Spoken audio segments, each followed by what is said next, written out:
हुंडा प्रथा ही पुरोगामी महाराष्ट्राला लागलेली एक मोठी कीड आहे. वैष्णवी हगवणे, छळ आणि मृत्यू प्रकरणानंतर हुंडा बळीचा भस्मासूर समाजामधून अद्यापही संपलेला नसल्याचं समोर आलंय.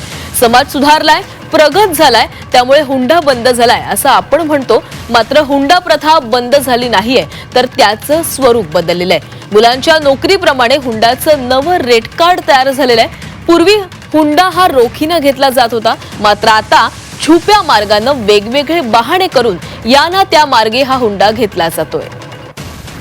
तर हुंड्याचं स्वरूप कसं बदललेलं आहे पाहूयात ग्राफिक्सच्या माध्यमातून.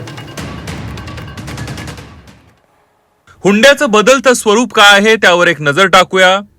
मुलीच्या घरच्यांकडून फ्लॅट घेतला जातो, कार घेतली जाते, सोनं घेतलं जातं, फर्निचर सुद्धा घेतलं जातं, नवीन बाईकची मागणी केली जाते, मुलीच्या घरच्यांकडून प्लॉट घेतला जातो, जमीन घेतली जाते.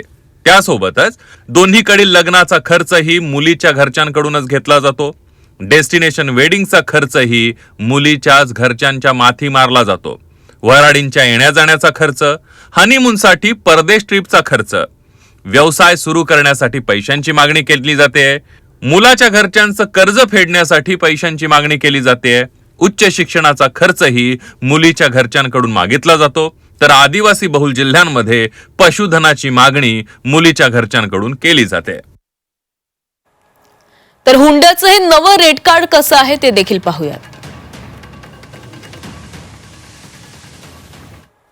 मुलगा पोलीस असेल तर 5 लाख रुपये हुंडा, आर्मीमध्ये असेल तर 5 लाख रुपये, PSI असेल तर 15 ते 20 लाख रुपये हुंडा, PI असेल तर 20 ते 25 लाख रुपये, IAS अधिकारी असेल तर 50 ते 1 कोटी रुपये पर्यंत हुंडा घेतला जातो.